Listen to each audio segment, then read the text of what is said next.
à toutes et tous, donc je m'appelle Céline Hein, je suis bien donc, la coordinatrice du plaidoyer des programmes éducation pour l'UNICEF France et je suis très heureuse de vous accueillir aujourd'hui pour cette première table ronde qui portera donc sur le droit à l'éducation. Et pour aborder cette question et réagir aux différents constats et recommandations que nous portons dans le rapport Grandir dans les Outre-mer, nous avons souhaité naturellement donner la parole à des personnes qui ont été directement concernées par les enjeux que nous allons décrire aujourd'hui, mais aussi à des personnes qui œuvrent au quotidien sur ces thématiques-là. Donc je ne vais pas les représenter puisque monsieur le modérateur l'a déjà fait. Je vais tout de suite donc donner la parole à Jassem Issouf et Clarisse Da Silva. Donc Jassem Issouf et Clarisse Da Silva, vous avez tous les deux été scolarisés respectivement à Mayotte et en Guyane. Et nous avons entendu en introduction de ce colloque un certain nombre de constats et de difficultés spécifiques relatives à l'éducation sur ces territoires que nous allons détailler dans le reste de la table ronde. Et je sais que vous êtes tous les deux très engagés sur le droit à l'éducation dans ces territoires respectifs. J'aurais souhaité savoir en introduction quel message vous aimeriez partager en introduction de cette table ronde sur l'éducation en Guyane et à Mayotte. Quels sont les défis et les opportunités selon vous que vous aimeriez partager avec l'audience? Merci. Jassem, je te laisse commencer. Alors, bonjour à tous et à toutes. Je me présente assez vite. Je m'appelle Jassem Issouf, je suis étudiant et co-président du collectif École pour tous. Donc, je commencerai par répondre à la question de Céline en disant que parler d'enfants pauvres à Mayotte, c'est presque un oxymore. Donc les enjeux qui sont principalement au niveau de l'éducation, au niveau de la santé, au niveau du bien-être des enfants, c'est quelque chose de primordial, c'est quelque chose pour lequel moi je me suis personnellement engagé depuis toujours ayant moi-même vécu les discriminations au sein de l'école de la République, ayant moi-même connu la pauvreté à Mayotte, ayant vécu dans les bangas, dans les bidonvilles de Mayotte. Donc ce sont des enjeux vraiment cruciaux et c'est quelque chose dont je pense que très peu de personnes encore aujourd'hui mesurent l'immense chantier qui est à remplir, notamment à Mayotte. Et ça me fait revenir sur la première phrase que j'ai vraiment souhaité que tout le monde tout le monde l'ait en tête, c'est que vraiment parler d'enfants pauvres à Mayotte, c'est presque un oxymore parce qu'il est très difficile de ne pas trouver un enfant pauvre à Mayotte. Donc, pour continuer un petit peu sur ce point-là, donc moi je fais partie du collectif École pour tous. J'ai grandi à Mayotte. Comme je vous l'ai dit, à Mayotte, j'ai aussi connu la discrimination. Cet après-midi, je voudrais vous partager une petite histoire de mon parcours qui est celle d'un refus d'inscription à l'école. Donc moi, quand je suis arrivé en âge d'être scolarisé, ma mère elle est allée nous inscrire à la mairie et il se trouve que moi, je ne suis pas né en France, donc je suis né aux Comores. Et une fois que la responsable de la mairie a vu mon extrait de naissance comorien, il nous a tout de suite rejeté en nous disant que je n'aurais pas de place parce que les places des enfants sont réservées aux enfants qui sont nés en France. Donc pour moi, ça a été une violence inouïe de se voir refermer les portes de l'école. Et cela aurait pu royalement ruiner toute ma scolarité. Malgré tout, j'ai persévéré et avec l'aide d'une assistante sociale, j'ai pu aller à l'école. Et malgré tout ça, malgré la pauvreté, malgré le fait qu'on vit dans un banga à Mayotte, qu'on fait ses devoirs avec comme simple lumière une bougie ou alors la lampe torche d'un téléphone, j'ai quand même eu un parcours qui est assez exceptionnel puisque j'ai eu mon bac avec mention très bien. J'ai pu partir de Mayotte pour poursuivre des études en classe préparatoire aux grandes écoles Et aujourd'hui, je suis étudiant à l'école normale supérieure en vue d'une préparation d'un magistère en mathématiques pour devenir enseignant-chercheur. Donc, pour que vous mesuriez vraiment que je suis une exception qui confirme la règle, c'est qu'à Mayotte, des JACEM, comme je suis actuellement, il y en a très peu. Mais des JACEM qui auraient pu être ce que je ne suis pas aujourd'hui, c'est-à-dire un délinquant qui erre dans les rues de Mayotte, euh, il y en a plein. Et en fait, au niveau de l'éducation, c'est en passant par l'éducation qu'on peut résoudre ce genre de problématiques. Et c'est vraiment le message que je tenais à passer aujourd'hui à tout le monde qui est présent ici. C'est que des territoires d'outre-mer, on a un défi immense au niveau de l'éducation, au niveau en fait, on a au niveau de tout.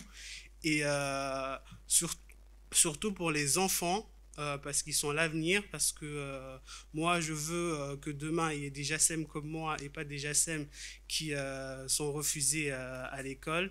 Et pour cela, j'appelle vraiment tout le monde ici à mesurer le degré, encore une fois, et je vais le répéter par ma conclusion. Parler d'un enfant pauvre à Mayotte, c'est presque un oxymore. Merci.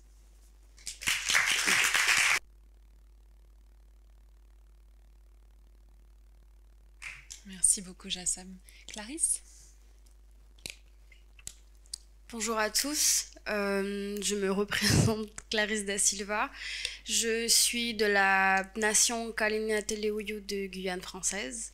La nation Kalinia fait partie des 6 peuples autochtones de Guyane encore existants en Amérique du Sud française.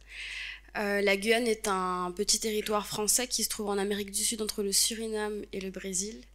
Et à chaque fois que j'en parle, les gens sont étonnés de voir qu'il existe encore un territoire français en Amérique du Sud à 8000 km de l'autre côté. Et c'est vrai que la France est l'un des seuls pays qui a encore des petits territoires un peu dispatchés, un peu partout dans le monde entier.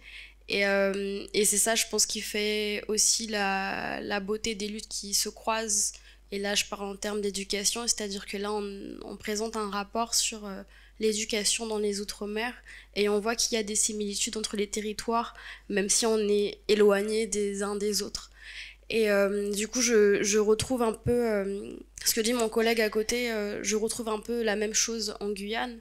Moi, je suis présidente de la jeunesse autochtone de Guyane, je suis porte-parole de ce mouvement qui lutte pour le droit des peuples autochtones, et notamment pour le droit des enfants et le droit à l'éducation. Moi, depuis 2017, je suis leur porte-parole, donc c'est un dossier, moi, qui me tient énormément à cœur. Mais je suis surtout là aussi pour représenter le travail effectué par l'association Ephémorpho, dont je suis bénévole, puisque l'Ephémorpho, c'est l'association en fait, qui prend en charge et qui s'occupe des enfants Téko, Wayampi et Wayana, qui sont du coup dans les territoires isolés de la Guyane, qui du coup ne vivent pas sur le littoral, qui ne vivent pas dans la capitale, qui est Cayenne, mais qui vivent vraiment à 3-4 jours de pirogue, de bateau, qui vivent à 3 heures d'avion, qui vivent vraiment très éloignés, mais qui vivent aussi ancrés dans leur culture, qui sont racinés dans la culture autochtone, Téko, Wayampi et Wayana, à la différence de ceux qui vivent du coup sur le littoral, des personnes qui vivent du coup en ville. Et moi, du coup, je suis là pour parler de ces enfants, de ces jeunes collégiens, lycéens qui n'ont pas la possibilité de parler en leur propre nom, du fait qu'on les a beaucoup invisibilisés depuis pas mal d'années.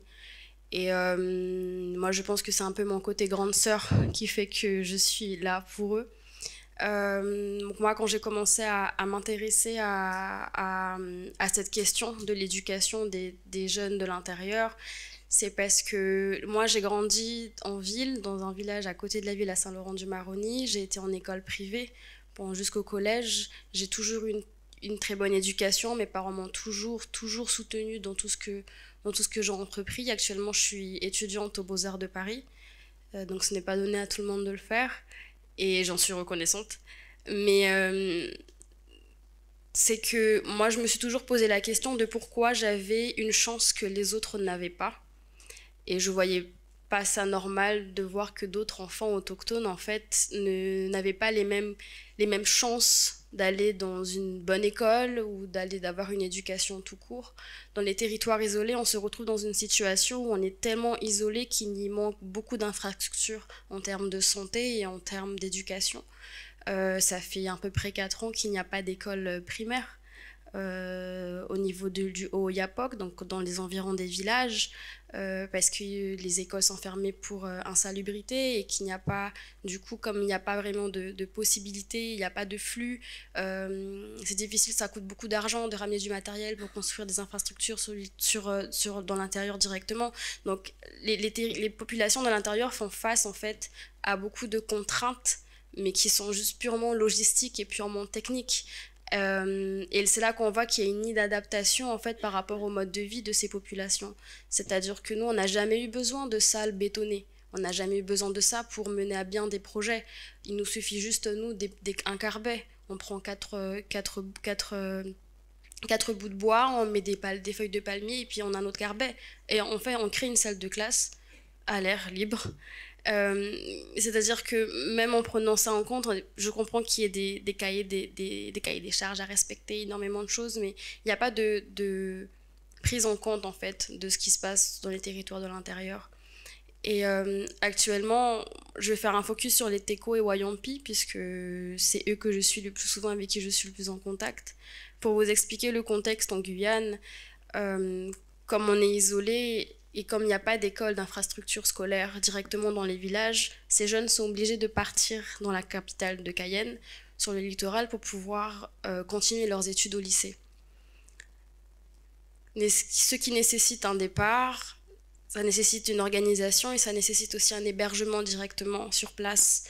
Et pour répondre à ce besoin d'hébergement, on est directement en fait amené à placer ces jeunes dans des familles dites familles hébergeantes. C'est un peu le même système que les familles d'accueil, où en fait on place des jeunes autochtones du coup dans les familles hébergeantes juste pour le temps de l'année scolaire.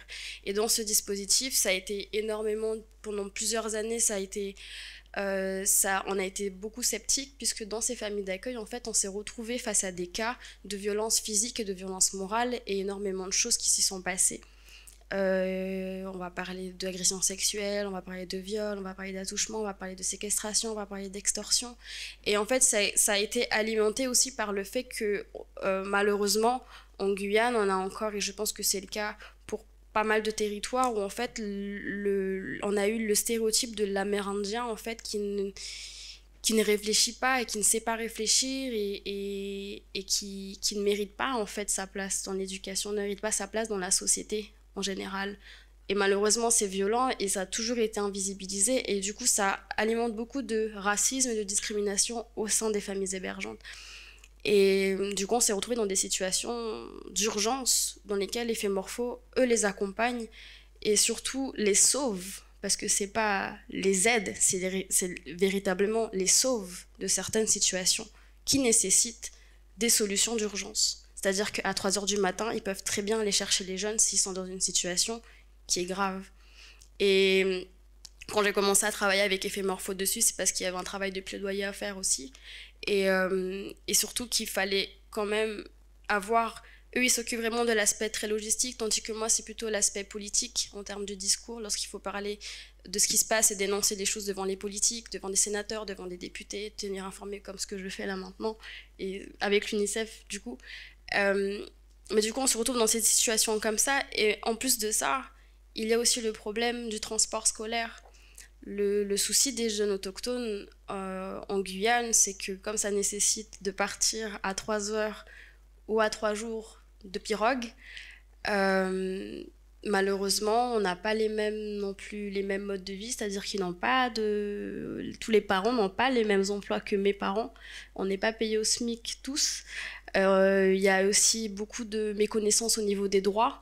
Donc recevoir le chômage, recevoir d'autres choses, d'autres allocations. Ce qui fait que les parents ne peuvent pas répondre financièrement automatiquement aux besoins de leurs enfants, comme par exemple mes parents ont pu le faire. Pour le transport scolaire, comment ça se passe? Le transport scolaire, la CTG, la collectivité territoriale de Guyane, prend en charge uniquement les billets d'avion, mais pas le trajet en pirogue. Parce qu'en fait, en Guyane, les fleuves ne sont pas déclarés comme navigables. Donc il n'y a aucune assurance à ce niveau-là. C'est-à-dire que là, on voit qu'il n'y a aucune encore prise en compte sur les réalités du territoire.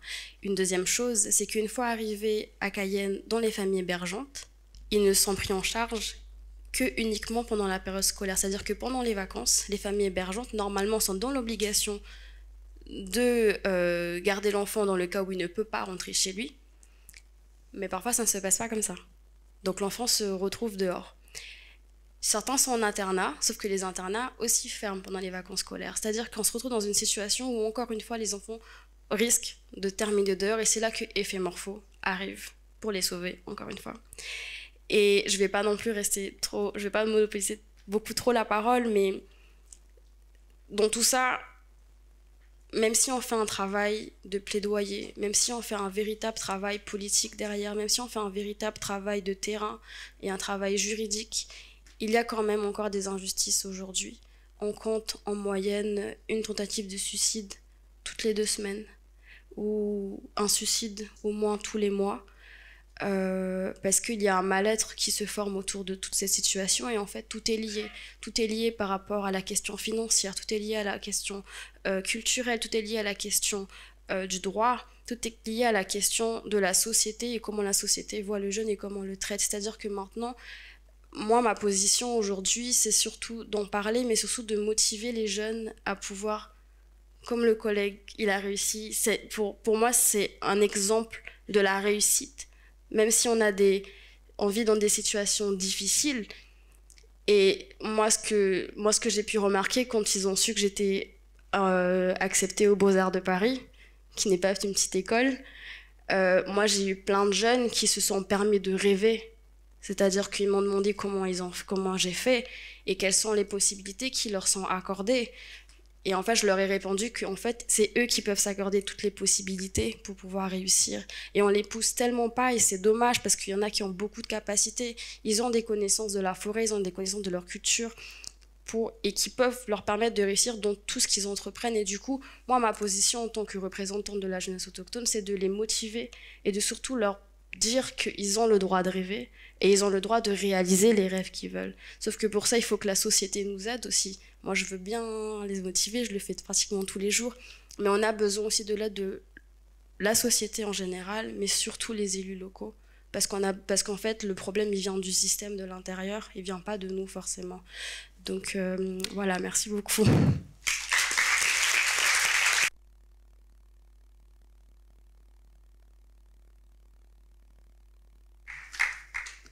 Très grand merci à tous les deux pour ces constats et ces témoignages absolument essentiels qui nous engagent et qui rappellent aussi que les politiques publiques doivent être construites avec les premiers concernés.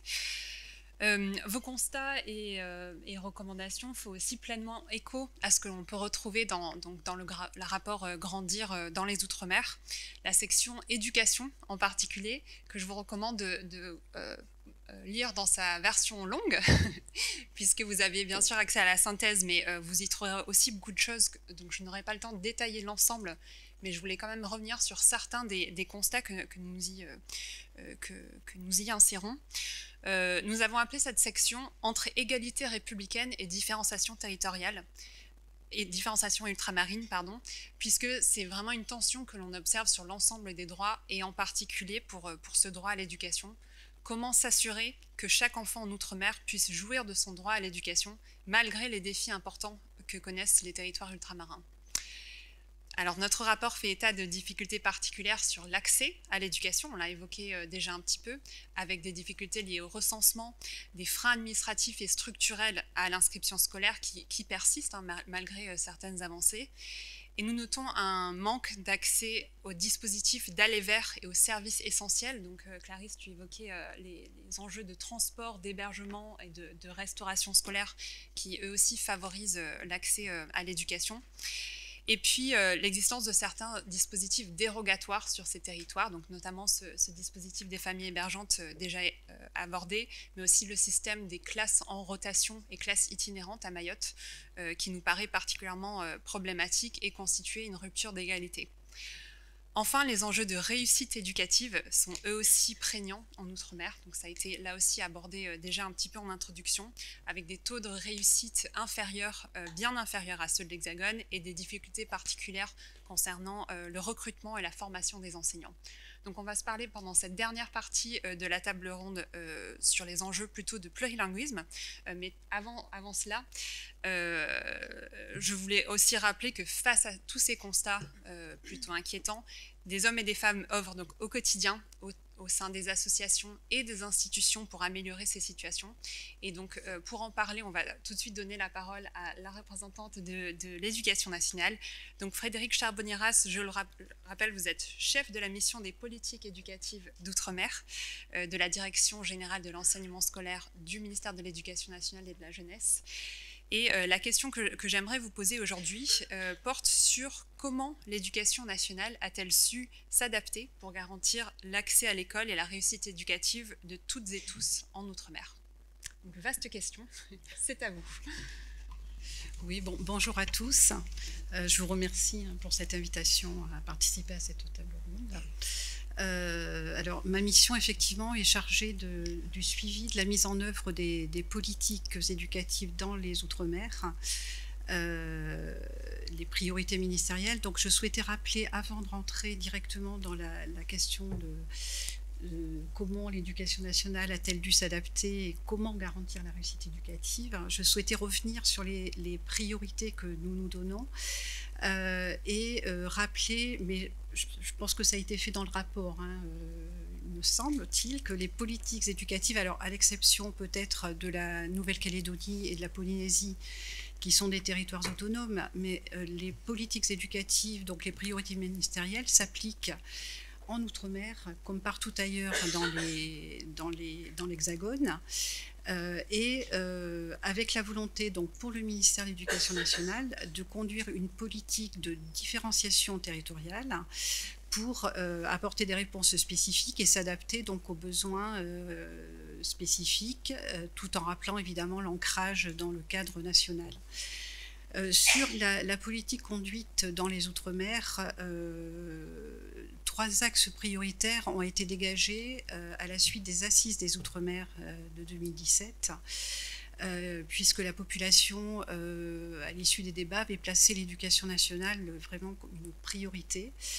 Et nous avons défini 3 axes de travail qui sont de réussir la scolarisation de tous les enfants dès 3 ans, donc c'est un sujet tout à fait d'actualité, de réduire les écarts de performance lors des évaluations et des examens, de lutter contre le décrochage scolaire. Et à ces 3 axes prioritaires s'y ajoute la question de la prise en compte du plurilinguisme. Donc voilà, je vais revenir sur ces 3 axes prioritaires puisque le plurilinguisme sera abordé plus tard dans la table ronde, mais en focalisant, en insistant sur les limites de la mise en œuvre de ces axes de travail, mais aussi les actions et les perspectives et les réussites. Sur la question de réussir la scolarisation à 3 ans, donc l'obligation de scolariser à 3 ans a été prise en 2019, mais vous voyez qu'on avait déjà anticipé, nous, par rapport aux Outre-mer, où il y avait déjà eu des souhaits de scolariser les enfants à un âge plus précoce. Et ce sujet, finalement, autant n'était pas du tout problématique aux Antilles, où traditionnellement les enfants sont scolarisés jeunes, mais on a porté une attention particulière donc à la Guyane et à Mayotte, avec évidemment des limites et des contraintes très fortes pour pouvoir réussir cette scolarisation. Pour nous, l'objectif est de réussir 100%, la scolarisation de 100% des élèves dès 3 ans.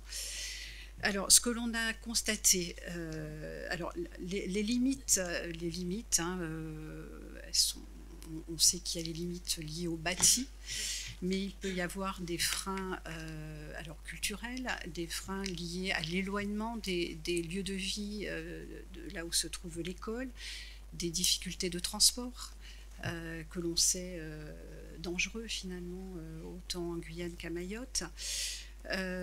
Donc voilà. Alors, ce que l'on peut constater, c'est qu'il y a une évolution positive depuis 3 ans en réalité. À Mayotte, on a le constat quand même d'une évolution pour les enfants de 3 ans. Je me suis focalisée sur les tout petits. Donc, à Mayotte, il y a en 3 ans plus de 5,4 points d'évolution.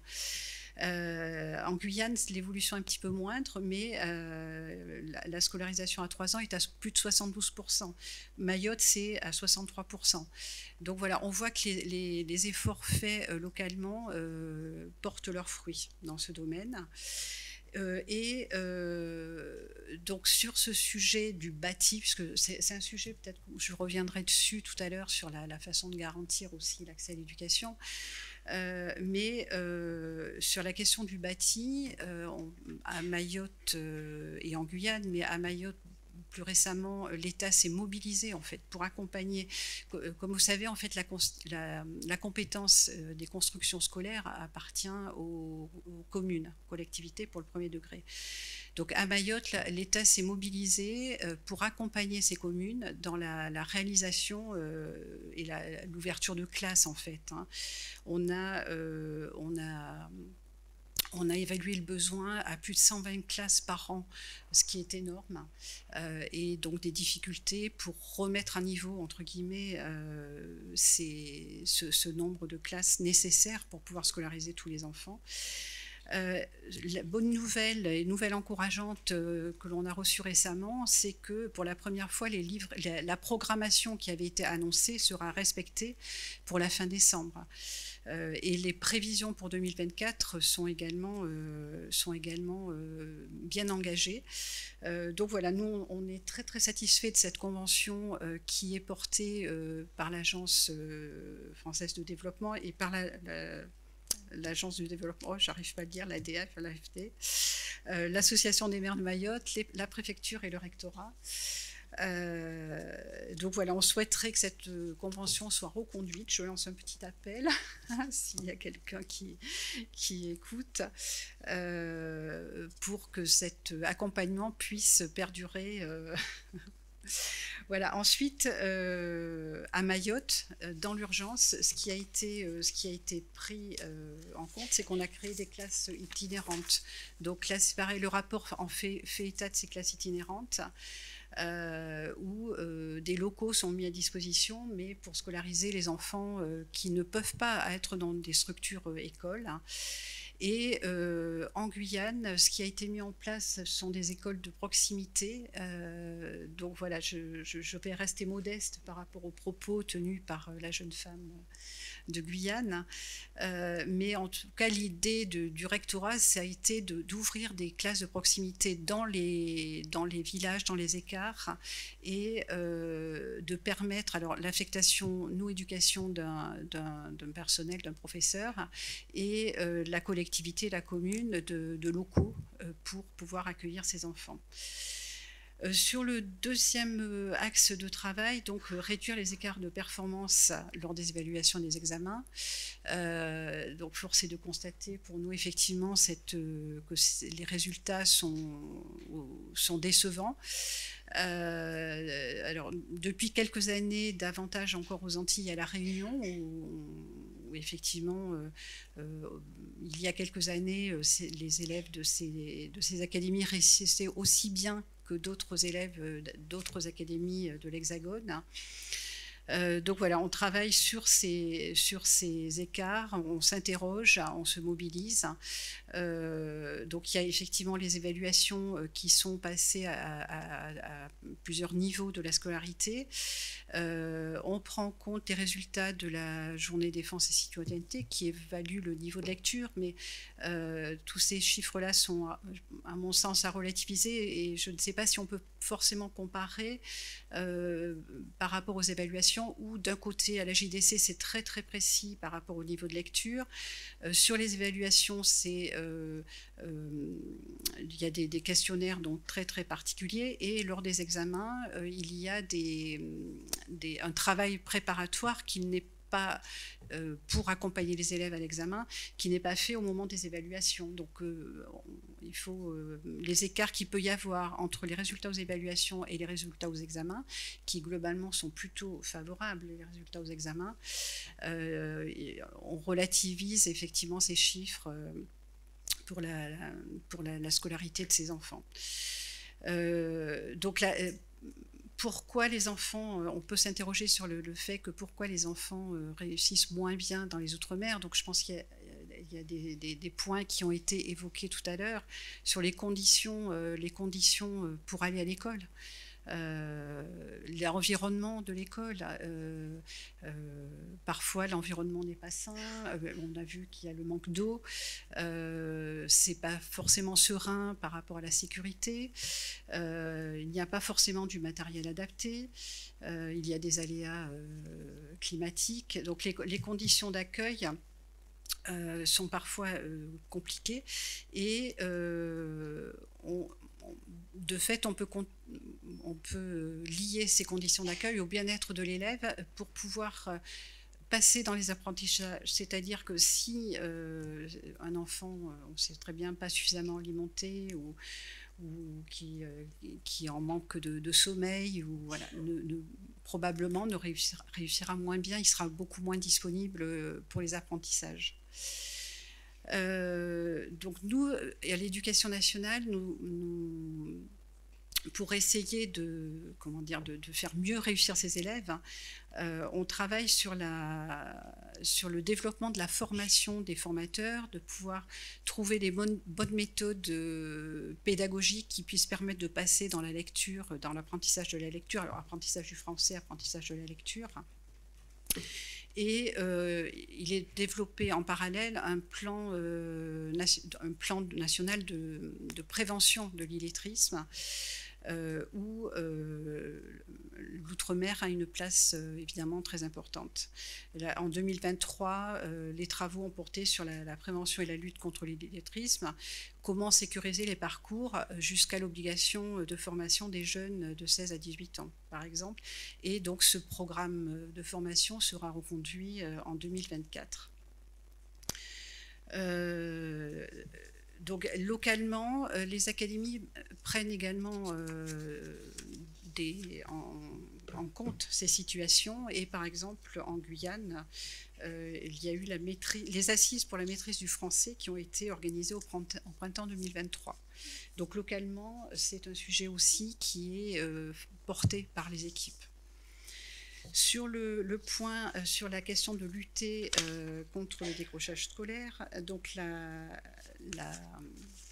on met l'accent sur la question de la voie professionnelle et comment développer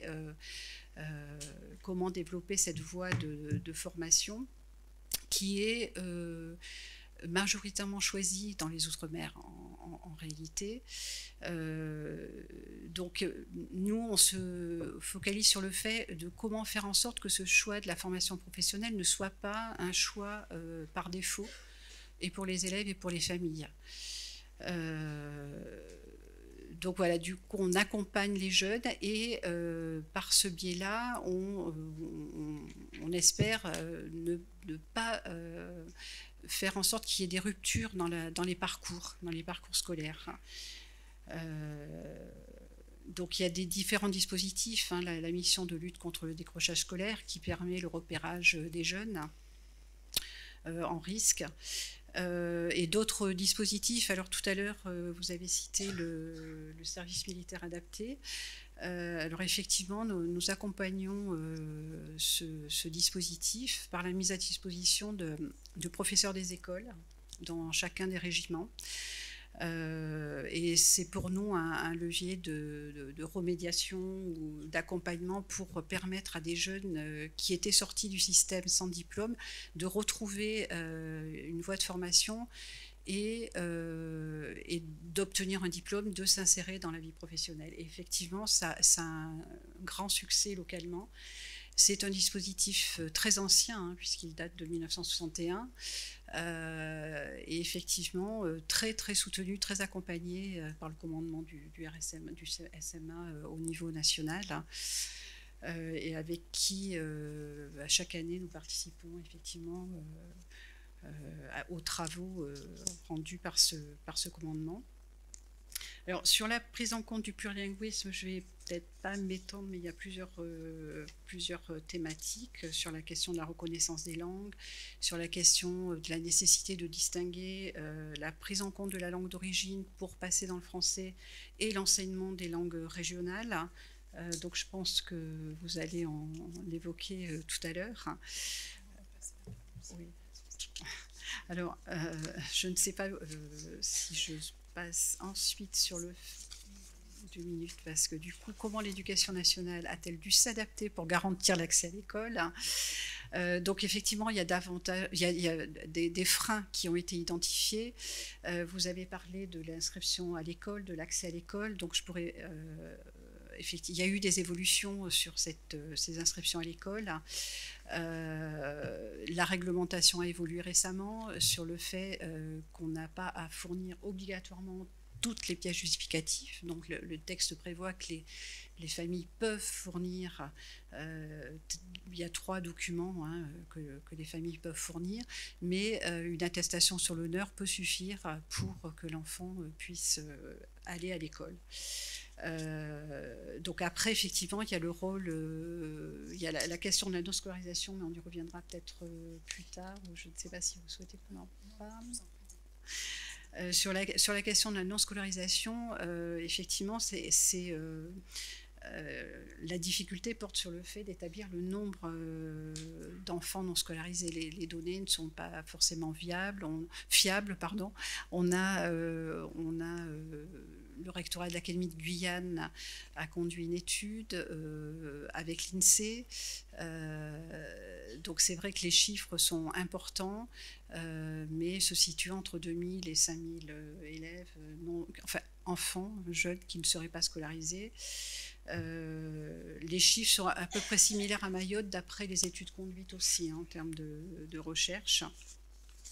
Alors en Guyane, le recteur a remis en mouvement un observatoire de la scolarisation et de la réussite éducative, et les travaux de cet observatoire vont permettre de mieux identifier les besoins.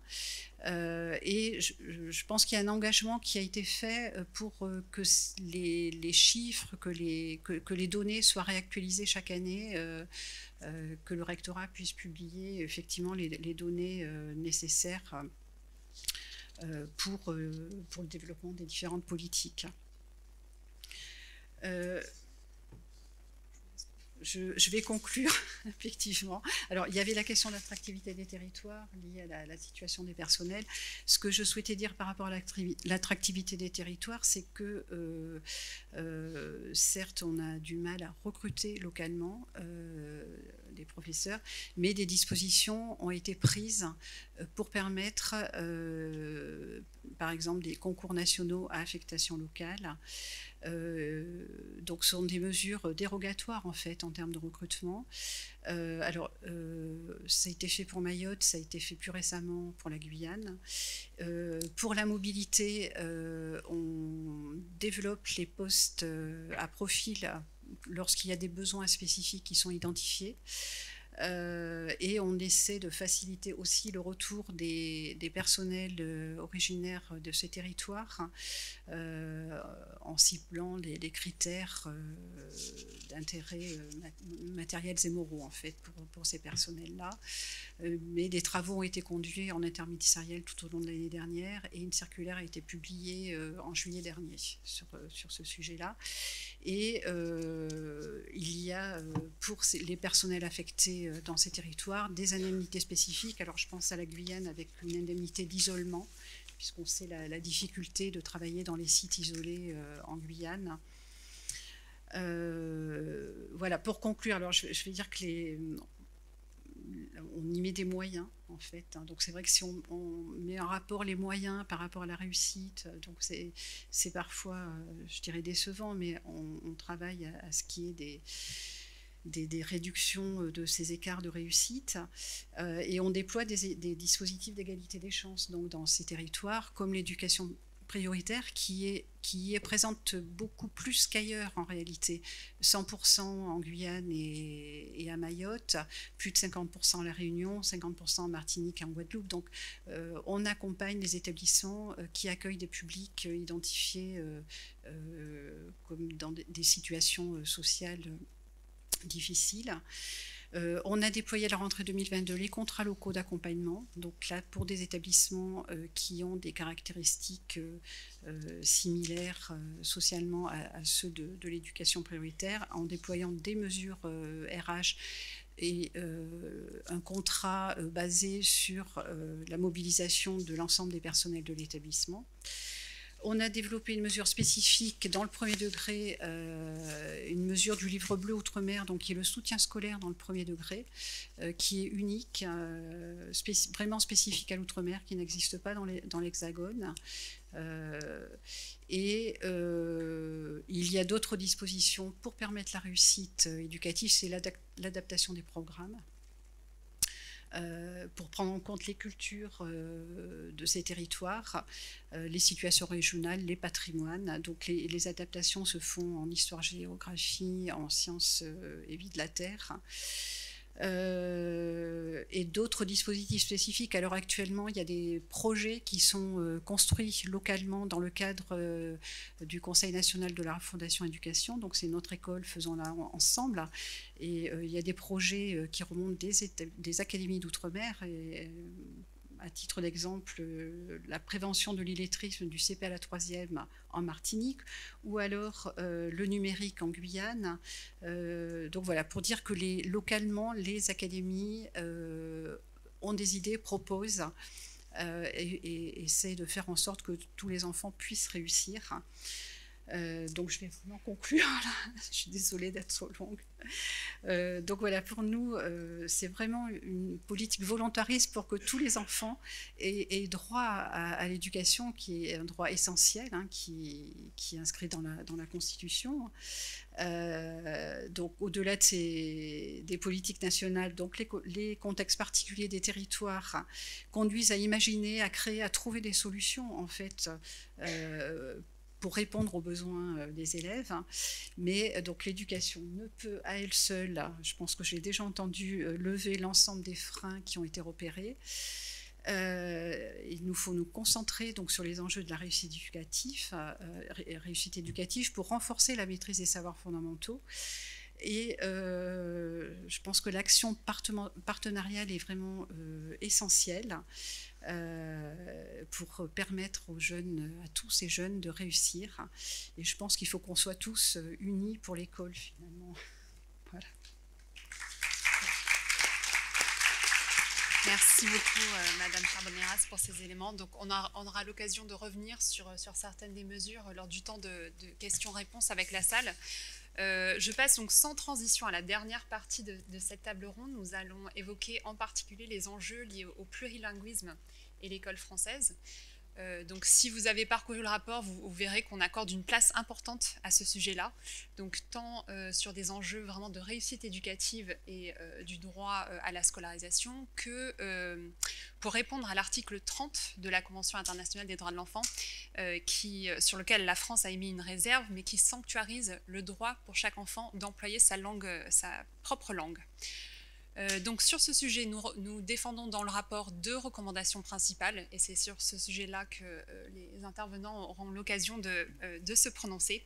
Donc la première est de favoriser l'enseignement bilingue immersif dans les collectivités et territoires ultramarins, et la deuxième est de renforcer l'accès aux services et aux dispositifs visant la maîtrise de la langue française. Donc ces 2 objectifs peuvent paraître contradictoires, mais évidemment ils ne le sont pas. Et pour nous, ils sont vraiment la clé du respect des droits de l'enfant et en particulier du droit à l'éducation. Donc pour parler de ces questions-là, j'ai le grand plaisir, on vous les a déjà présentées, donc je ne vais pas le refaire.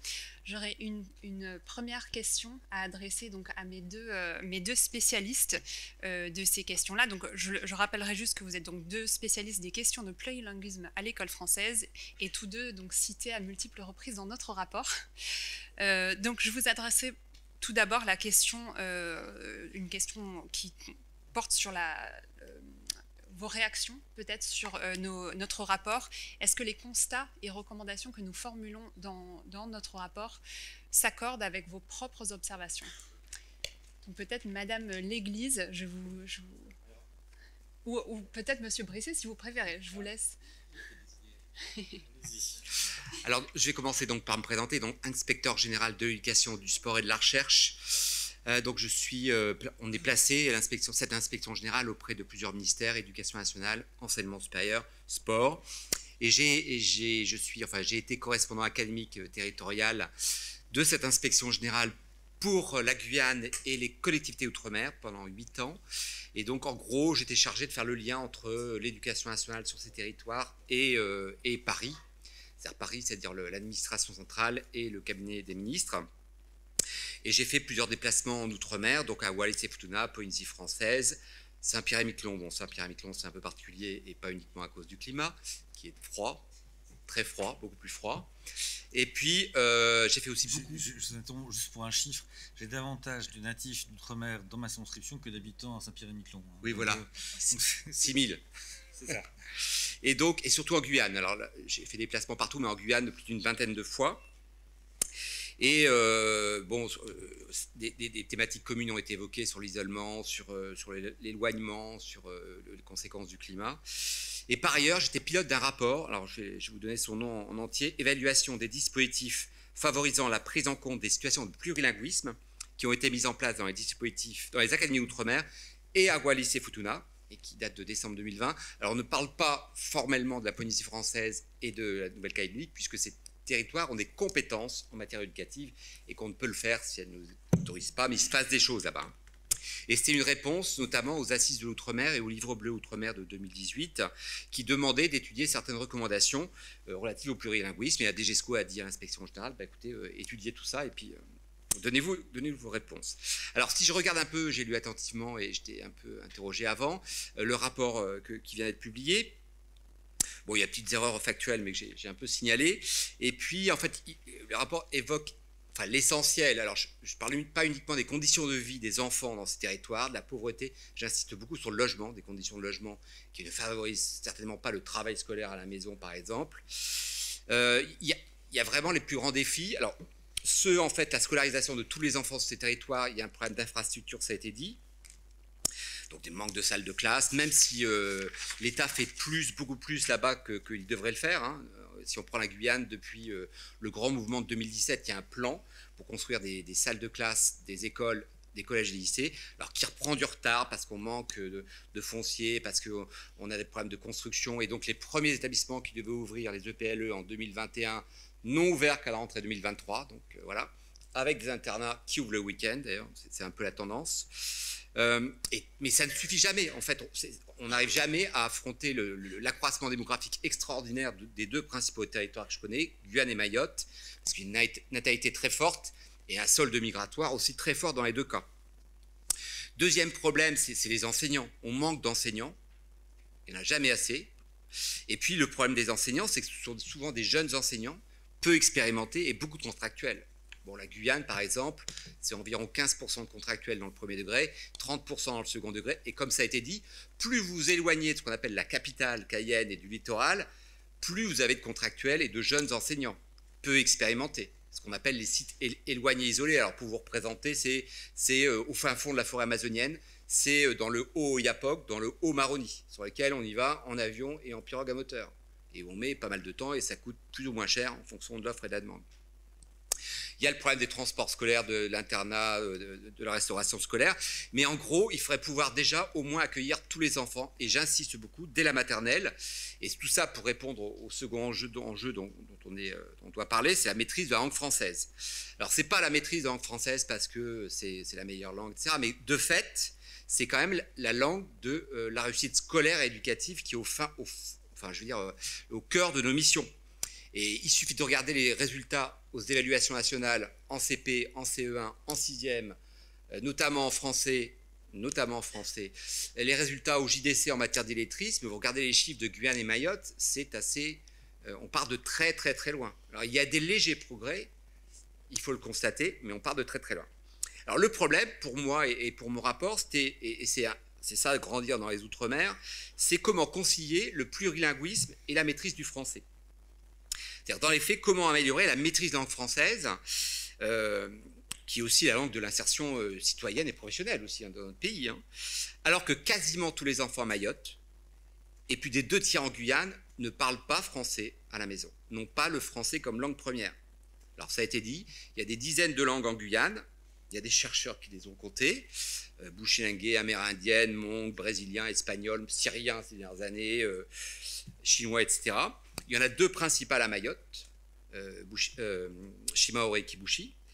Alors je mets à part un peu tous les créoles, puisque les créoles guyanais, martiniquais, enfin antillais, réunionnais, sont à base lexicale française et les problèmes sont un peu différents. Mais ces langues maternelles dont je vais vous parler, elles n'ont pas du tout la même structure, la même syntaxe, la même grammaire, même phonétiquement, que la langue française. Je vous donne un exemple que j'aime beaucoup citer. Alors, en fait, il y a, la langue française est structurée sur le modèle SVO, sujet, verbe, objet. Bon, quand vous prenez les langues pratiquées à Mayotte, ici, il y en a une des 2 qui est sur le même modèle, l'autre ne l'est pas du tout. Et vous avez aussi la langue arabe qui est pratiquée à l'école coranique, qui est encore d'une autre structure. Voilà, donc déjà, il faut voir que les enfants sont dans un monde linguistique totalement différent.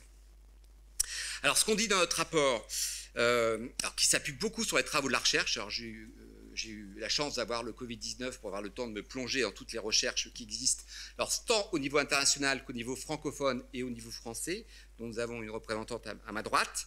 D'une part, on dit qu'il faut reconnaître l'égale dignité des langues maternelles et des cultures dans ces territoires plurilingues. C'est-à-dire qu'il n'y a pas de langue supérieure aux autres. La volonté de populations locales de transmettre leur patrimoine linguistique et culturel est tout à fait légitime, au nom de l'égale dignité des langues et des identités au sein de la nation française. Ça, c'est notamment la déclaration de Cayenne en 2011. D'ailleurs, en fait, ce que disent aussi ce que dit la recherche, cette reconnaissance des langues maternelles dès l'école maternelle peut faciliter l'entrée dans l'école française.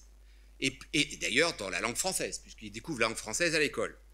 Et notamment, ce qui est dit à plusieurs reprises, y compris dans un certain nombre d'expérimentations, éviter le conflit de loyauté que peuvent rencontrer ces enfants entre la culture de l'école et la langue de l'école, qui est le français, et la culture et la langue de ses parents, de sa famille, de son village. En gros, on lui dit, tu n'as pas à choisir, tu n'as pas à renier l'une pour favoriser l'autre. Alors, des études internationales ont montré que c'est un effet positif sur l'épanouissement affectif, intellectuel des élèves, sur l'estime de soi, sur leur motivation, sur leur relation à l'école, sur les apprentissages, qu'on appelle l'accrochage scolaire, et parce qu'on valorise aussi leurs compétences. On leur dit pas, on ne part pas du fait qu'ils ne savent rien, en fait. Ils ont des compétences, ils ont une culture, celle de leur famille, de leurs proches, et puis ces élèves sont reconnus dans leur identité. Ils peuvent être fiers de leur langue maternelle, de leurs racines, et ça, c'est quand même très important. Et puis, alors, ce qu'on dit, une dernière chose, c'est que dans une perspective de ce qu'on appelle le bilinguisme additif, le fait de structurer davantage les langues maternelles peut aussi avoir des conséquences bénéfiques sur l'apprentissage et la maîtrise de la langue française, à certaines conditions, et j'imagine que ma voisine va vous les préciser. Et c'est pour ça que, alors c'est un peu la réserve que j'ai dans le rapport, quand on parle d'enseignement bilingue immersif des langues régionales et premières, en fait, on ne dit pas grand-chose. On peut très bien imaginer qu'on enseigne langue régionale, mais qu'on ne tienne pas compte, des acquis linguistiques des élèves pour construire et améliorer, parce qu'actuellement ce n'est pas le cas, l'apprentissage du français. Et là, le problème, c'est que pendant des années, en fait, quasiment pendant un siècle, on a fait comme si ces élèves n'avaient pas d'acquis linguistiques. Bon, comme avant, on ne parle pas le patois, et voilà, il est interdit de parler le patois et les langues régionales, et de cracher par terre, d'ailleurs, c'était en Bretagne, ça. C'était encore pire dans les Outre-mer. Mais le fait de nier ces acquis linguistiques n'a pas donné de très bons résultats. Et maintenant, il faut changer. C'est ce qu'on propose dans notre rapport. Merci beaucoup, M. Breton. Madame L'Église, c'est à vous. Oui, alors je vais commencer par vous dire d'où je parle. Donc ça fait un peu plus de 20 ans que je travaille en Guyane, avec la Guyane, puis de la Guyane vers d'autres territoires ultramarins. J'ai d'abord commencé à travailler en tant que sociolinguiste, donc je m'intéresse au rapport entre le langage et la société. J'ai d'abord commencé à travailler, à caractériser la population scolarisée en Guyane, avant de montrer comment les institutions de l'État, c'est-à-dire l'école, l'hôpital, les services publics, effacent cette diversité. Et donc, je m'intéresse à l'accès à l'éducation et à la santé des populations ultramarines. Donc cet intérêt premier pour la Guyane, et puis bon, après pour d'autres territoires, je trouve que le cas de la Guyane est intéressant parce qu'il représente un certain nombre de cas présents dans les territoires ultramarins en termes d'éloignement, en termes de migration et de gestion des frontières, en termes d'insertion régionale, parce qu'il y a d'autres langues, enfin donc de mon point de vue, hein, il y a d'autres langues autour qui sont intéressantes, en termes de créolophonie, en termes d'autochtonie. Donc ce sont différents enjeux qui, évidemment, les questions de logement, d'infrastructure, d'accès à l'eau, etc., d'inégalité, globalement, en ce qui concerne la population scolarisée. Donc, en gros, 3/4 des enfants ne parlent pas le français avant d'être confrontés au français pour la première fois à l'école. Et donc, on peut très bien vivre en Guyane en étant adulte sans parler français. Voilà. Mais c'est la même chose à Mayotte, c'est la même chose sur beaucoup d'autres territoires, à Wallis, etc. Et donc, ça pose le problème plus général de l'accès aux services publics de l'État pour des citoyens français qui ne parlent pas le français. Alors, il a été dit qu'il manque de données. Moi, je trouve, de mon point de vue, en tant que chercheuse, les données, c'est pas le problème. Dans la recherche, on a plein de données. Et il suffit d'aller discuter avec mes différents collègues de sciences sociales pour avoir énormément de données sur les inégalités dans les Outre-mer. Alors, je prends ce rapport dans une suite de rapports qui ont été produits. Je trouve que c'est quelque chose qui a changé ces dernières années, c'est-à-dire qu'avant, il y avait beaucoup de travaux de recherche. Maintenant, il y a des rapports qui permettent de diffuser un certain nombre d'informations. Et donc, par exemple, le rapport du CESE me semble extrêmement important, le rapport de la Ligue des droits de l'homme aussi, hein, sur la question des langues dans les Outre-mer. Alors, ce que j'ai trouvé de très bien dans ce rapport, et qui concorde évidemment avec les résultats des travaux de recherche, c'est que les recommandations de l'UNESCO sont rappelées, hein, pour objectif en 2030, d'une instruction dans les langues maternelles des élèves. Donc c'est rappelé, l'UNESCO rappelle que pour que ça fonctionne, il faut que ça fonctionne pendant au moins 6 ans. Il faut que les enfants reçoivent un enseignement pendant au moins 6 ans dans leur langue maternelle, voire 8 ans dans des endroits vulnérables. Je pense qu'on peut considérer certains territoires ultramarins comme des endroits particulièrement vulnérables, et que éventuellement cet enseignement dans les langues maternelles peut être combiné avec des langues officielles pour arriver progressivement à un enseignement bilingue. Donc ça, c'est de la vulgarisation scientifique, si vous voulez, je trouve ça intéressant que ça soit repris. Et disent-ils, hein, ça permet 30% de chances d'apprendre à lire et de comprendre ce qu'on lit à la fin de l'école primaire, si on fait ça, au moins 6 ans. Je peux rappeler que dans un certain nombre de territoires ultramarins, ce n'est toujours pas le cas au collège, où on a de la difficulté à comprendre ce qu'on lit. Et ça permet non seulement l'inclusion, mais aussi la qualité de l'apprentissage, hein, qui est absolument cruciale au primaire. Donc ça, c'est le premier point. Le deuxième point qui me semble important, qui est rappelé dans le rapport, c'est la réserve de la France par rapport à l'article 30 de la Convention internationale des droits de l'enfant sur les droits, en particulier des enfants autochtones, à pratiquer leur langue. Donc je rappelle qu'il y a une réserve de la France sur cette question. Alors maintenant, donc, pour ce qui est des recommandations de l'UNESCO, et qui sont reprises, hein, les recommandations de l'UNESCO, c'est de s'appuyer sur les langues maternelles pour aller vers une éducation donc plurilingue, graduellement en introduisant progressivement d'autres langues. Et pour ça, dit l'UNESCO, il faut des enseignants plurilingues. Alors, je passe maintenant à 3 recommandations du rapport qui me semblent particulièrement intéressantes. La première est d'accompagner les enseignants dans la prise en compte du plurilinguisme de leurs élèves. Pour moi, ça veut dire 3 choses. Ça veut dire que les enseignants doivent être formés aux spécificités locales. Deuxièmement, qu'ils doivent être formés à savoir gérer l'hétérogénéité des classes, parce que dans les classes, il y a plein de langues. Et puis, troisièmement, être formé à des méthodes innovantes permettant de travailler justement sur ce multilinguisme, donc dans les classes, mais aussi sur le plurilinguisme des individus, c'est-à-dire que vous comme moi, nous parlons tous plusieurs langues, c'est-à-dire que non seulement nous avons tous des langues de première socialisation, des langues maternelles, disons, qui sont sans doute différentes les uns des autres, mais en plus, nous en parlons plein d'autres. Donc, voilà, avec différents degrés, mais ça, dans la communication ordinaire, ce n'est jamais un problème. C'est un problème quand on passe à de l'évaluation d'un point de vue scolaire. Mais du point de vue des compétences des individus, ce n'est jamais un problème dans la communication ordinaire. Une autre recommandation, c'est de favoriser le recrutement local à compétences égales. Et alors, je trouve cette recommandation intéressante en s'intéressant en particulier aux compétences linguistiques des enseignants, du coup, et à leur capacité à travailler avec les langues des élèves, pour travailler parfois dans les langues des élèves. Enfin, la dernière qui me semble la plus importante, c'est de permettre à chaque enfant d'apprendre dans sa langue première. Donc, je vous rappelle que les territoires ultramarins compte 54 des 75 langues de France.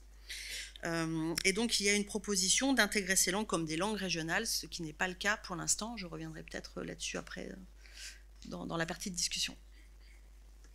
Voilà. Merci beaucoup à tous les deux.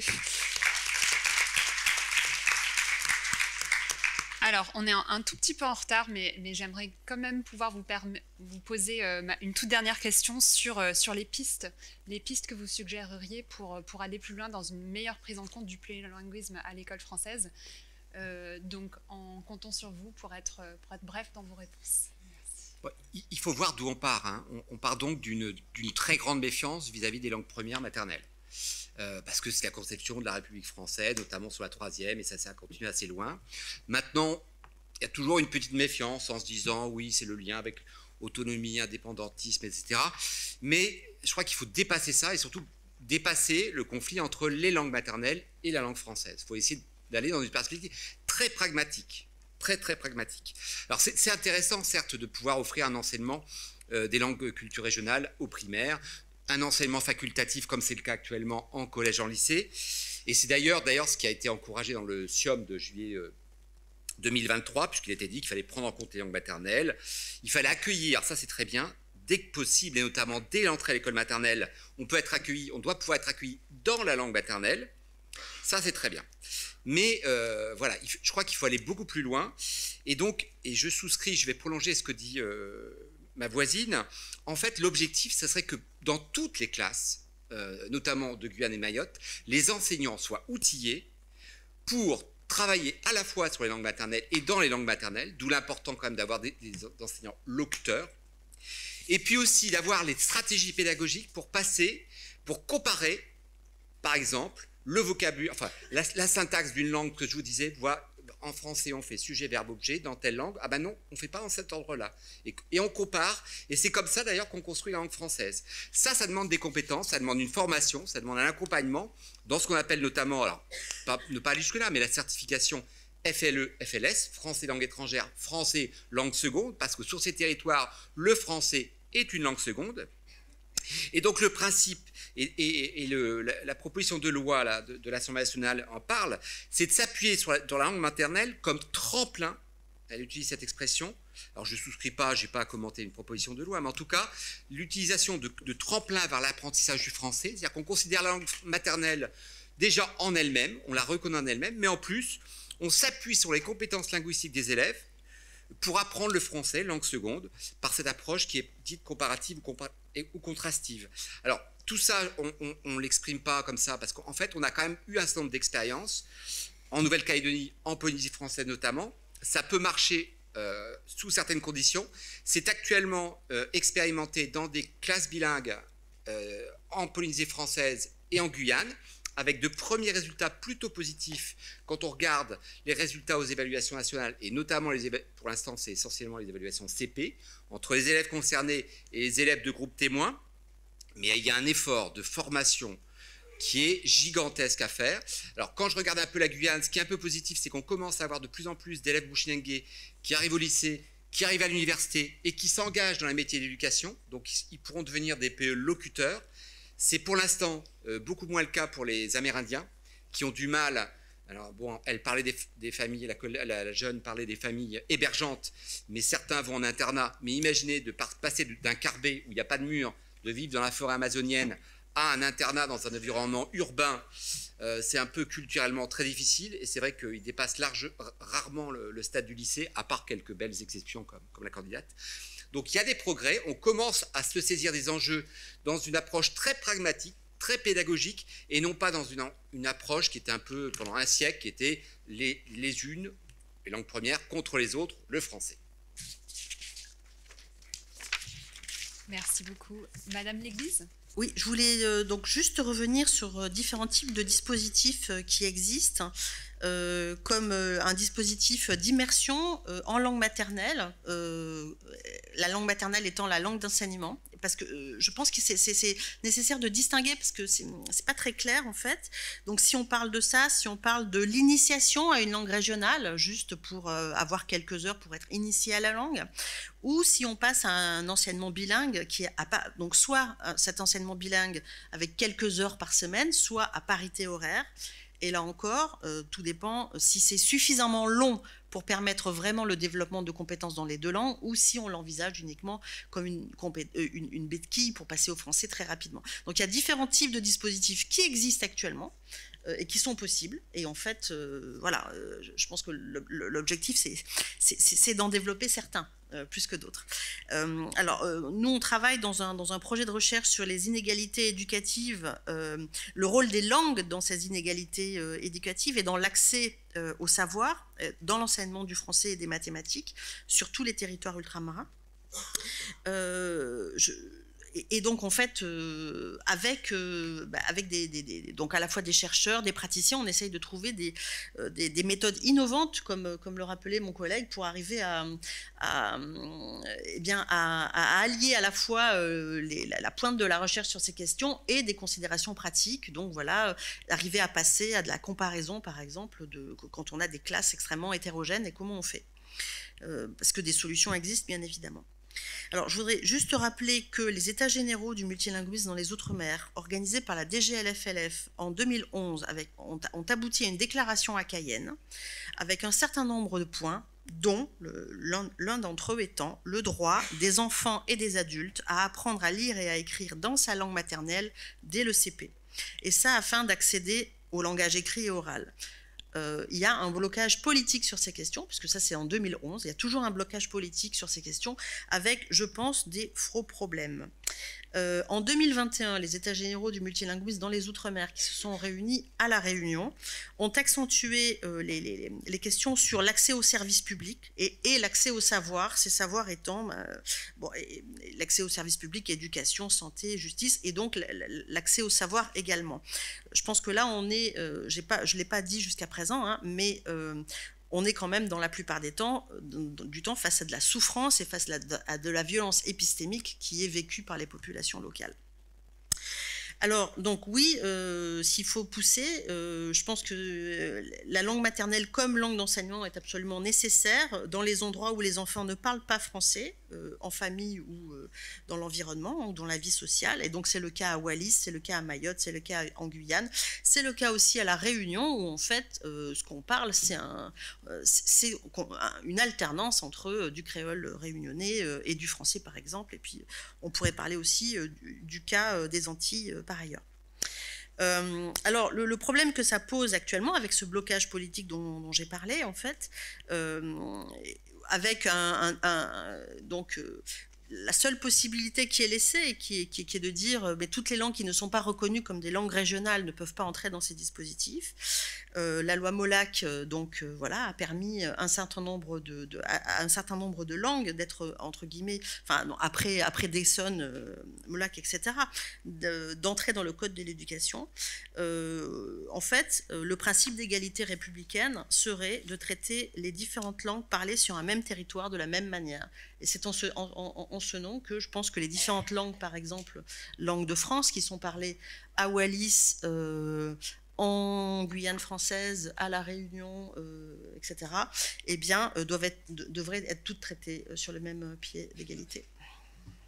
Voilà. Merci beaucoup, merci à toutes et tous.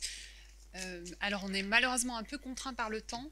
On va tout de même pouvoir prendre peut-être 2 ou 3 questions ou commentaires.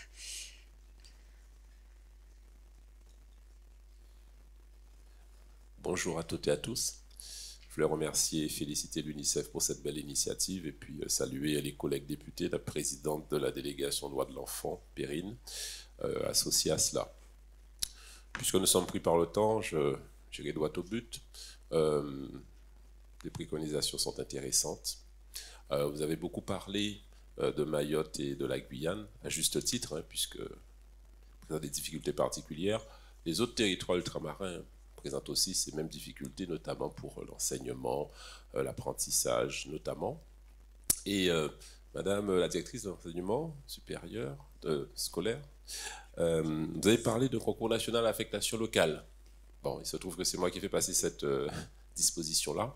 Elle est insuffisamment mise en œuvre, très largement insuffisamment mise en œuvre dans tous les ministères, y compris le ministère de l'Éducation nationale, et y compris sur les autres territoires que Mayotte et Guyane. On aimerait savoir quelle est votre prospective sur cette mise en œuvre effective et plus massive. Merci. Alors bonjour à toutes et à tous, j'espère que vous allez bien. Tout d'abord, je voudrais remercier l'UNICEF pour cette initiative qui est une initiative très importante. Depuis tout à l'heure que je suis assise ici, je fais que pleurer parce que c'est une grande émotion pour moi. Parce que dites-vous que moi, enfant, j'ai pas connu d'enfance. À 5 ans, je devais m'occuper de ma vie et celui de mon petit frère, puisqu'on m'a éloignée de ma mère et on m'a abandonnée, on va dire entre guillemets, ce qui a fait que mon enfance s'est résumée à être une maman. Donc pour moi aujourd'hui, tous les droits qui sont évoqués aujourd'hui n'existaient pas dans mon ancienne vie. Et voir qu'aujourd'hui, tout ce monde se réunit pour ces droits-là, ça me touche vraiment au cœur. Mayotte a besoin de vous. Mayotte a besoin justement qu'on prenne cette parole. Je suis d'abord sortie parce que j'ai une émission à faire là, mais je suis revenue parce que c'est très important pour moi. Dites-vous que moi, j'ai pas connu vraiment d'enfance. Et quand je le dis, c'est dans le sens où, Jassem, tu as dit tout à l'heure que toi, on t'a recalé parce que tu es né aux Comores. Moi, je suis née à Mayotte. Je me considère comme français. Mes 2 parents sont étrangères. Mon père, je ne l'ai jamais connu. Et moi, j'étais à l'école. Mon professeur, il me mettait au fond de la classe parce que mes parents, ils viennent d'Anjouan, alors que je ne connaissais même pas où se trouvait cet endroit. Pour moi, je me sentais française. Je suis arrivée au collège, je ne savais pas lire ni écrire parce que mes professeurs, ils me mettaient au fond de la classe. Et c'est une dame, une française, une Mzungu, comme ils les appellent à Mayotte, qui m'a prise en charge. En 6e, premier trimestre, j'ai eu félicitations. Ce même professeur qui m'avait mise au fond de la classe, il ne comprenait pas pourquoi j'avais eu félicitations, juste pour dire que j'avais eu l'accompagnement que je méritais. Cette dame m'a sauvé la vie parce que, comment vous dire, le nombre de tentatives de suicide que j'ai fait, je ne peux vous le dire. J'en ai fait beaucoup de tentatives. Je n'ai pas connu mon père, mais ma mère, elle a toujours tout fait pour essayer d'être là pour moi, même s'il y a des gens, ils ont essayé de nous éloigner le plus possible.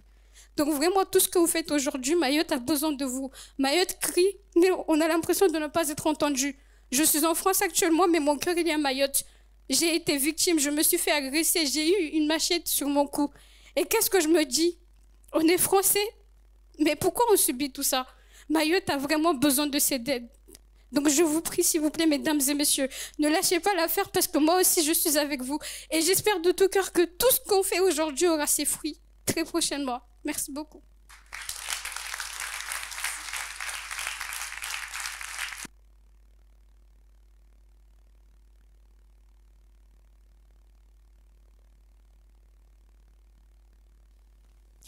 Oui, bonjour, Maxime Zenou, directeur général du groupe SOS Jeunesse qui intervient beaucoup dans les Outre-mer, à Mayotte, en Guyane, qu'on a beaucoup cité aujourd'hui. Donc merci à l'UNICEF pour ce rapport magnifique qui fera date, bien sûr, pour les chiffres, pour les analyses, pour les indications, pour les préconisations.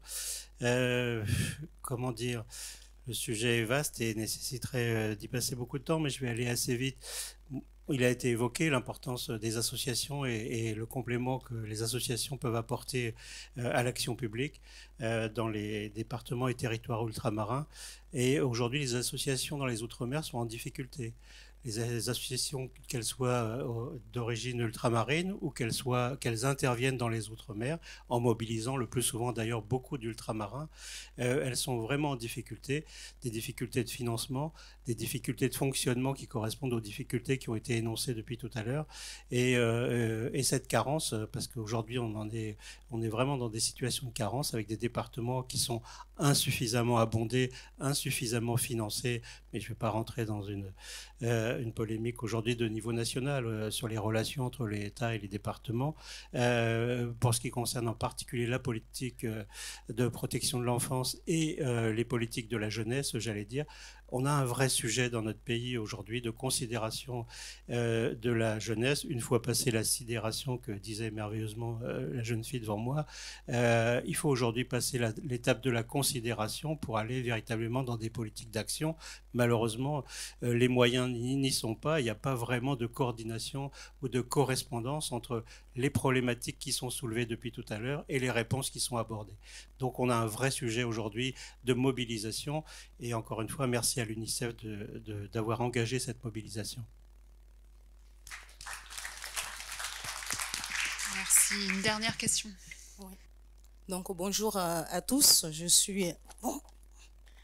Je tiens, en fait là, on va dire que Mayotte est en force parce que je suis Madame Djihadi, directrice de l'UDAF de Mayotte et aussi représentant de la FCPE en tant que parent. Je tiens surtout à remercier l'UNICEF pour le travail, la qualité du travail qui a été faite aujourd'hui et aussi à saluer la présidente de l'association Akiza Wanata qui est intervenue juste avant moi et mes collègues aussi qui sont là. L'assemblée est tellement énorme quand on voit aussi qu'on en a qui viennent de tellement loin parce que Mayotte, on a fait plus de 10 000 km pour arriver ici. Il est clair que quand on vous parlait de Mayotte et de la Guyane, c'est tellement loin, mais malheureusement, on vit tous les jours parce qu'on survit. Moi, ça fait déjà plus d'une vingtaine d'années qu'à Mayotte, avant, quand on faisait les études, on était obligé après le bac de partir de Mayotte puisqu'on n'avait pas de solution après le bac. J'ai été atterri à Toulouse, la ville qui nous a accueillis, auquel, quand on faisait les choix d'orientation, on n'avait aucune idée de là où on voulait y aller, parce que quand on arrive, c'était sur un globe, on va où, selon la formation qu'on peut faire. Moi, je devais aller faire une unité au Havre. Après, j'ai une famille qui habitait dans la région Midi-Pyrénées, maintenant on parle de l'Occitanie. Et il a fallu que j'arrive sur un territoire auquel il fallait que je m'adapte à tout. La culture. Il fait tellement froid, ce n'est pas évident. Il fait chaud tout le temps, toute l'année chez nous. On doit s'adapter. On y arrive, on se retrouve à parler une langue parce qu'on est français depuis 1841, avant même l'Alsace et la Moselle et le territoire de Belfort. Et quand on y arrive sur un territoire français, parce qu'on est chez nous, on se déplace juste, et on ne comprend même pas ce qui se dit dans une assemblée. On se dit, mais je viens d'où? Et donc, on doit faire autant d'efforts tous les jours, parce qu'on est en quelque sorte les oubliés de la République. Je suis désolée. Mais quand Mayotte est français depuis 1841 et qu'on n'a pas accompagné cette jeunesse pour lui donner les mêmes moyens comme tous les autres pour qu'on puisse réussir, mais fort heureusement par rapport à ce qu'on a connu et ce que vous avez pu souligner aujourd'hui sur le rapport, c'est qu'on réussissait parce que la génération qu'il y avait, on est tous des cadres aujourd'hui, Dieu merci, parce qu'on avait un accompagnement, comme l'a dit ma collègue tout à l'heure, on avait un accompagnement, on avait des professeurs qui étaient là, qui venaient tous de l'Hexagone, qui ne connaissaient peut-être pas Mayotte du tout. Quand on arrivait, on parlait, chez nous on parle un dialecte, en fait, le Shimaoré, c'est un dialecte du Swahili et de l'arabe. On parle l'arabe, on va à l'école coranique. De très très jeune, en tout cas à 3 ans, on va déjà à l'école coranique. On nous apprend les valeurs aussi, puisque la socialisation, ça commence depuis la famille, ça continue à l'école coranique, et on poursuit à l'école de la République, à l'école laïque à partir de 6 ans. On n'avait pas du tout l'école maternelle qui existe aujourd'hui, puisque nos nièces, en fait mes nièces qui ont connu cela, mais quand je vois ce qui s'est passé et l'effort qui a été fait aujourd'hui, Dieu merci parce qu'on y a cru. Aujourd'hui, quand on va, moi mes enfants sont à l'école, quand je vois les professeurs, ils sont tous d'origine maoré, on en a beaucoup majoritairement, alors qu'avant, on n'en avait pas un professeur qui était comme nous. Il est clair qu'on avait des professeurs qui venaient de l'Hexagone, donc des métropolitains d'Mzungu, comme il l'a dit tout à l'heure ma collègue. Par ailleurs, la question qui a été soulevée ici aujourd'hui pour les enfants de Mayotte ou les enfants des Outre-mer, c'est la question de démographie. C'est une des réalités.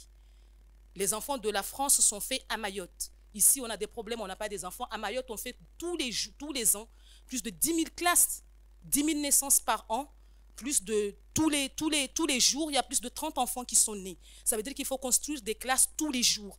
C'est impossible pour que les politiques publiques suivent. Et la problématique de l'immigration clandestine est une réalité.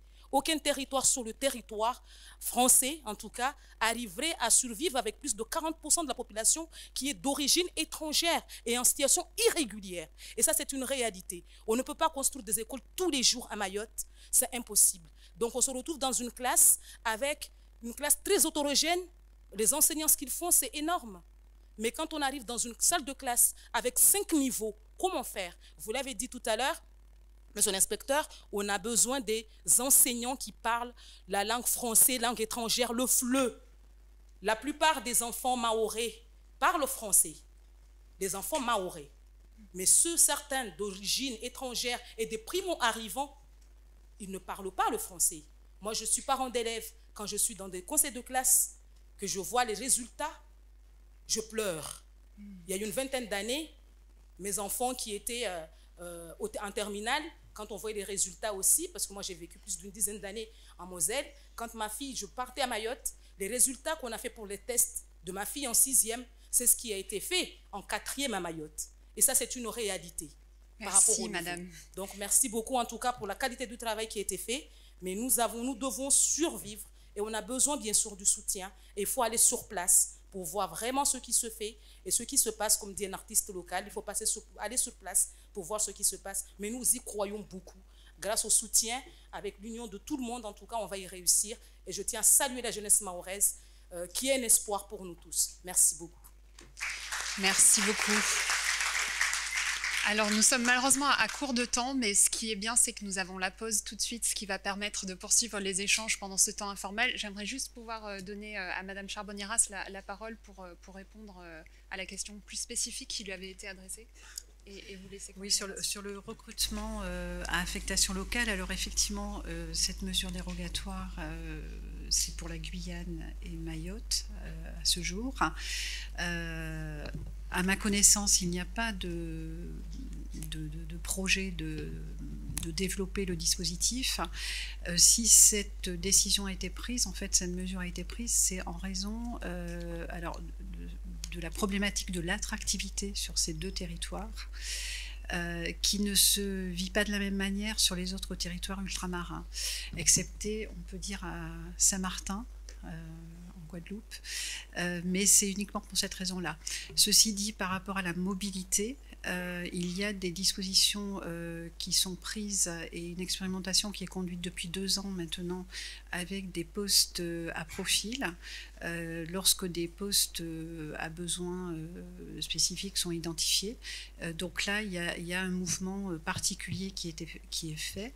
Et sur l'affectation des stagiaires, sur la mobilité, il y a toujours la possibilité donc de recours, et il y a des échanges qui ont lieu entre l'administration centrale et les services académiques pour éventuellement réviser certaines situations.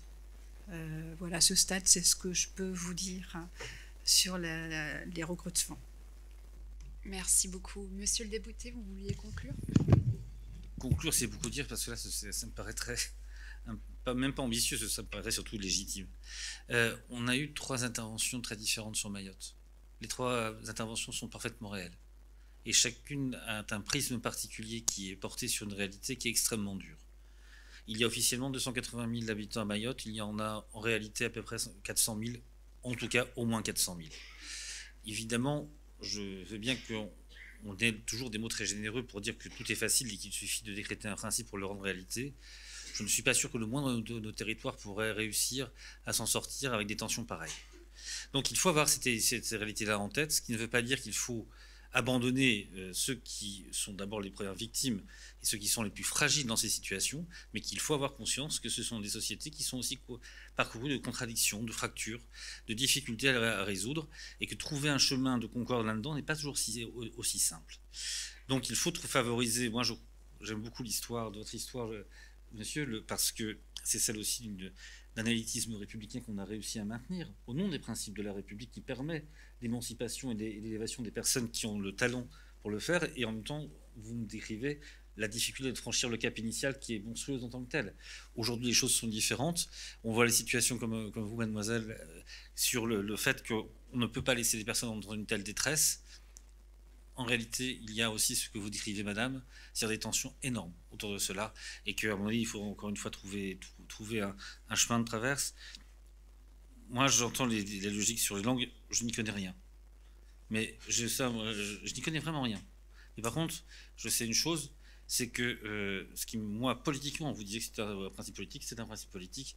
L'important pour moi, c'est qu'à la fin, il y ait une maîtrise suffisante du français pour permettre en sorte que les personnes puissent s'intégrer économiquement, socialement et culturellement dans la communauté nationale, et si cela passe par la maîtrise et la connaissance et l'appropriation de la langue maternelle, et ben c'est très bien, prenons ça comme chemin. Mais l'objectif final, il est aussi celui d'avoir une nation qui permet à tous d'avoir cette communication. On a bien vu que la Guyane et Mayotte étaient quand même très spécifiques dans les situations que nous décrivons. Ça n'empêche pas que les autres territoires, et je regarde Olivier Servat avec beaucoup d'humilité, parce qu'il a bien plus de compétences que moi pour en parler. Oui, il y a des problèmes de recrutement locaux, on le sait bien, enfin bref. Et il y a le problème aussi de pouvoir simplement rattraper le retard qui s'est accumulé depuis des dizaines d'années. Les normes n'y sont pas... Enfin, le bâtiment, c'est pas rien là-dedans, hein, parce que c'est le logement, c'est les équipements publics, et parfois se dire que de normes hexagonales qui font que... Alors je reprends mon ancienne qui est très loin de l'éducation, qui font qu'on doit importer des plaques de placoplâtre de 13 mm d'épaisseur, alors que partout autour des Antilles, elles sont produites à 11. Ça veut dire que les plaques, le BA13 au lieu du BA11, ça veut dire que pour construire un bâtiment, il faut avoir des cargos qui viennent du Havre, alors qu'on aurait une solution de proximité. C'est pas anodin. C'est pas anodin parce que ça coûte plus cher, et donc il y en a moins. Ou alors quand on a la production locale avec des techniques locales qui peuvent permettre d'avoir des écoles, je pense qu'en effet on devrait s'adapter davantage. Merci.